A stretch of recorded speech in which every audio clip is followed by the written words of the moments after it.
मैं निहारिका सिंह नागर स्वागत करती हूं आपका वीरांगना में।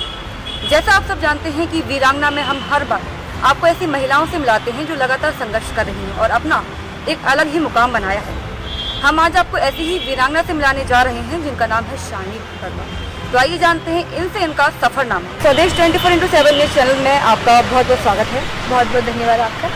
सबसे पहले आप ये बताइए कि आपकी अपनी फैमिली के बारे में कुछ बताइए। मैं शानी वर्मा LLB सेकेंड ईयर की स्टूडेंट हूँ। मेरे परिवार में माताजी, पिताजी और एक बड़ी बहन है। बड़ी बहन B.Ed की विद्यार्थी है और माताजी शिक्षिका है और पिताजी की प्राइवेट जॉब है। ऐसे हम 4 लोग एक परिवार में। अपनी एजुकेशन के बारे में बताइए। मेरी एजुकेशन उज्जैन से हुई है। BSc मेरा उज्जैन से हुआ है और LLB यहाँ ग्वालियर महानगर में माधव विधि कॉलेज से चल रहा है। LLB second year. आपका जो स्कूली जीवन था उसमें आपको किन किन चीज़ों में रुचि थी? प्रायः हम लोग देखते हैं कि विद्यार्थी जीवन में जब हम स्कूल में रहते हैं तो स्पोर्ट्स में थोड़ी रुचि रहती है। तो सबसे पहले मेरी जिम्नास्टिक खेल में रुचि थी। तो जिम्नास्टिक में एक नेशनल करने के बाद कुश्ती में 7 स्टेट नेशनल किए। ऐसे खेल में मेरी इस समय रुचि थी और चूँकि लीडरशिप का थोड़ा था ही, तो स्कूली जीवन में ही हमारे सरकारी स्कूल में होने के कारण एक छात्र संघ के वहाँ चुनाव होते थे, तो छात्र संघ चुनाव में भी रुचि रहती है। जैसा कि हम सब जानते हैं कि एक जो महिला होती है, एक लड़की होती है, उसके लिए कुछ भी आसान नहीं होता।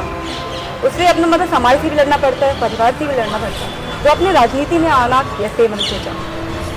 जैसे कि हम सभी जानते हैं कि हमारे देश में एक स्टूडेंट ऑर्गेनाइजेशन काम करता है जो राष्ट्रीय हित के लिए काम करता है। ऐसे ही एक स्टूडेंट ऑर्गेनाइजेशन अखिल भारतीय विद्यार्थी परिषद ABVP एक कार्यक्रम के निमित्त स्कूल में उनका आना हुआ और उसी के निमित्त उन्होंने मुझे कार्यकर्ता बनाया। उसी कार्यक्रम से मैं विद्यार्थी परिषद से जुड़ी और धीरे धीरे विद्यार्थी परिषद में आना। विद्यार्थी परिषद में रुचि बढ़ते बढ़ते देश हित और समाज हित के लिए काम करना चाहिए, ऐसी रुचि बढ़ती गई और मैं विद्यार्थी परिषद में कार्य करने लगी। इसी से इस राजनीतिक क्षेत्र में। आप वर्तमान में किस पार्टी से हैं और आपका पद क्या है? वर्तमान में मैं विद्यार्थी परिषद से हूँ, अखिल भारतीय विद्यार्थी परिषद जो विश्व का सबसे बड़ा छात्र संगठन है। और वर्तमान में मैं प्रदेश की मंत्री और ग्वालियर महानगर की विद्यार्थी विस्तारक हूँ। ऐसे 2 जिम्मेदारी। आपने महिलाओं के लिए मतलब आने क्या मतलब काम किया है, खास करके उन महिलाओं के लिए जो आवाज़ तो उठाना चाहती हैं लेकिन अपने परिवार और समाज के लिए आवाज़ उठा नहीं पा रही हैं? आप उनको मतलब उनके लिए क्या सोचा है आपने? जैसे कि हम सब जानते हैं कि छात्र जीवन में हमें कई ऐसे विद्यार्थियों, कई ऐसी छात्राओं से मिलने का अवसर प्राप्त होता है जो इस उम्र में कहीं ना कहीं भटक जाती है। कुछ पारिवारिक कारणों से भटक जाती है, तो कुछ आज के वातावरण को देखकर भटक जाती है। किंतु जब हम ऐसे सामाजिक जीवन में काम करते हैं तो हमको हमारी उम्र की ऐसी छात्राओं से मिलने का अवसर मिलता है जिनको हम एक सही दिशा दे सकते हैं। हम उनको उस पथ पे ले जाते हैं जिस पथ पे समाज और राष्ट्र की उन्नति के साथ साथ वो अपना स्वयं का विकास करके स्वयं की उन्नति करती है। तो ऐसे ही हम लोग उनकी समस्याओं को हल करने के साथ साथ उनको एक सही पथ दिखाने का काम भी विद्यार्थी परिषद की छात्राएं करती है। और मैं मानती हूँ कि विद्यार्थी परिषद से जुड़ने के बाद जो छात्राएं यहाँ सीखती है, जो एक मैच्योरिटी डेवलपमेंट का काम विद्यार्थी परिषद सिखाती है, वो कहीं ना कहीं उनके जीवन पथ पर कार्य रहता है। मैडम मतलब जैसा कि हम सब जानते हैं कि हर व्यक्ति के मतलब जीवन में एक ऐसा क्षण आता है कि जब वो बहुत डिमोटिवेट होता है, मतलब जो समाज होता है उसके परिवार से बहुत ताने मिलते हैं। आपके जीवन में भी मतलब क्षण आया होगा, तो आपने उस टाइम खुद को कैसे उठाया और आपकी इंस्पिरेशन क्या थी? हमारे संगठन की कार्य पद्धति है पूर्णकालिक कार्यकर्ता। तो जब वो अपना घर छोड़ के कहीं और क्षेत्र में काम करने के लिए जाता है तब उसके लिए बड़ी कठिनाई होती है। जब मैं ग्वालियर नहीं आई थी उससे पहले मैं ग्वालियर के किसी व्यक्ति को नहीं जानती थी, चूँकि विद्यार्थी परिषद परिवार के अलावा। लेकिन जब से मैं यहाँ आई हूँ पूरा समाज ही एक परिवार है।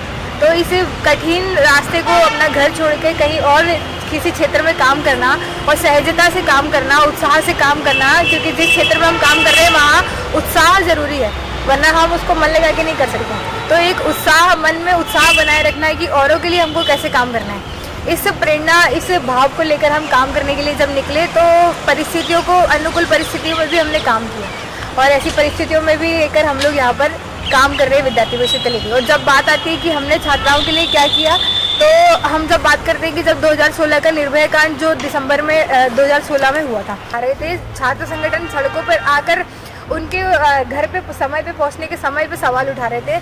ऐसे समय विद्यार्थी परिषद ने निर्णय किया कि हम हमारी छात्राओं को साथी बनाएंगे और विद्यार्थी परिषद ने पूरे देश भर में 8 लाख से ज़्यादा अधिक छात्राओं को साथी बनाया। अब हम बात करते हैं कि उन्होंने कैसे साथी बनाया।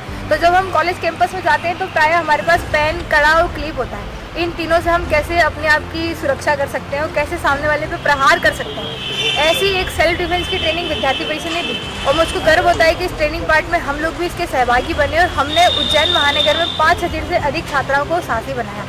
तो ऐसे कई छात्राओं के लिए जो छोटे छोटे इनिशिएटिव होते हैं, लेकिन ये दिखने में छोटे होते हैं, लेकिन एक सकारात्मक परिवर्तन समाज में लाते हैं। ऐसे परिवर्तनों का हिस्सा विद्यार्थी परिषद बनी। अभी हम बात करते हैं कि हम एक जगह से जब दूसरी जगह यात्रा करते हैं, तो एक जगह से दूसरी जगह यात्रा करने में हमको ध्यान में आता है कि हम 5-5 घंटे सफ़र करते हैं, लेकिन हम पानी नहीं पीते। पानी इसलिए नहीं पीते क्योंकि उस पूरे क्षेत्र में हमारे पास शौचालय जाने की व्यवस्था नहीं होती है। विद्यार्थी परिषद ने इस पीड़ा को समझा, इस पीड़ा को हम लोगों ने समझा और हमने एक अभियान चलाया जो पूरे देश भर में कहीं नहीं चला।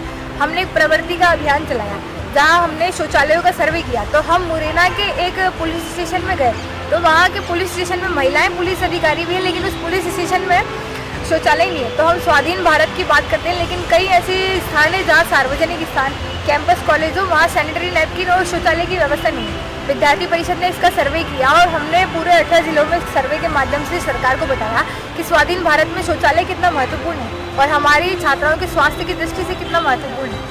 तो ऐसे कई उपक्रम, ऐसे कई छोटे छोटे कार्यक्रम जिसके माध्यम से एक समाज परिवर्तन हो सके, हाँ, एक महिलाओं के लिए हम कुछ कर सके, ऐसे परिवर्तन भी विद्यार्थी परिषद करता है। आपकी भावी की मतलब जो भावी योजना है, आपके भविष्य की प्लानिंग क्या है, खास करके अपने परिवार को लेके, अपने समाज को लेके और अपने देश को लेकर? हम सभी जानते हैं कि जब भी कोई किसी छात्र संगठन में काम करता है या किसी राजनीतिक क्षेत्र में काम करता है, तो सामान्यतः सभी को ये लगता है कि इसकी रुचि राजनीतिक क्षेत्र में होगी। किंतु विद्यार्थी परिषद के कई ऐसे कार्यकर्ता हैं जो राजनीतिक यहाँ से बहुत कुछ सीख के जाते हैं, लेकिन वो अलग अलग फील्ड में उनकी रुचि दिखाते हैं। मैं आपको एक एग्जाम्पल के तौर पर बताना चाहूँगी। हमारे एस सुब्बैया जी है, उसके पहले विद्यार्थी परिषद के राष्ट्रीय अध्यक्ष रहे हैं।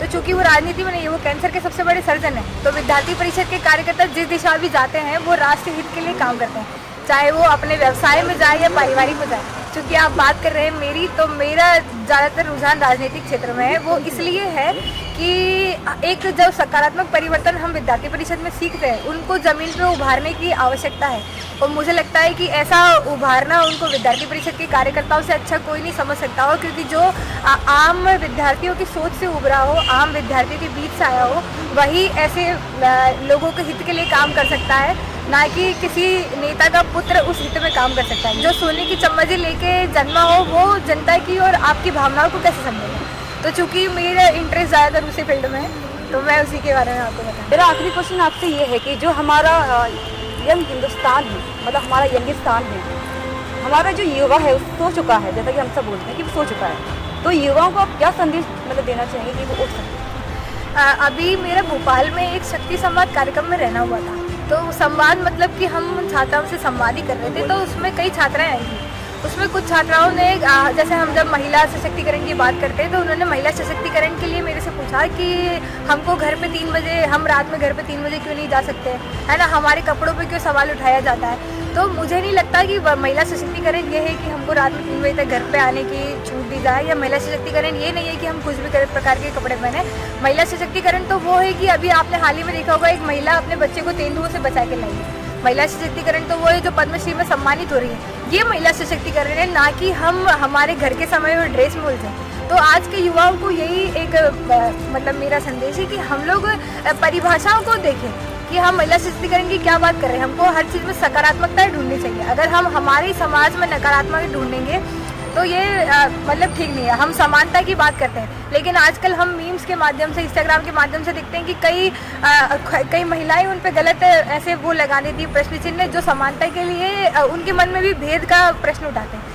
तो कहीं ना कहीं हमारी युवा पीढ़ी को हमारी संस्कृति को समझना चाहिए, हमारे समाज को समझना चाहिए।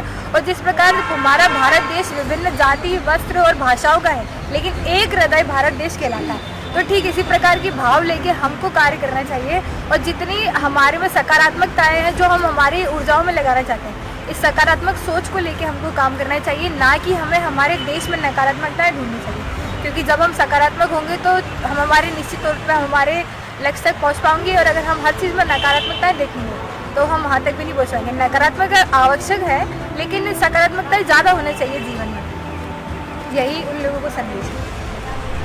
तो हमारे साथ ये थे शालिनी वर्मा जी, जिन्होंने लगातार संघर्ष किया और अपना एक अलग मुकाम पाया, जिन्होंने समय रहते अपने अंदर की वीरांगना को पहचाना कि हर महिला के अंदर वीरांगना है, बस आपको उस वीरांगना को पहचानना है। फिलहाल आज के इस कार्यक्रम में इतना ही। तब तक के लिए देखते रहें स्वदेश 24x7 न्यूज़ चैनल।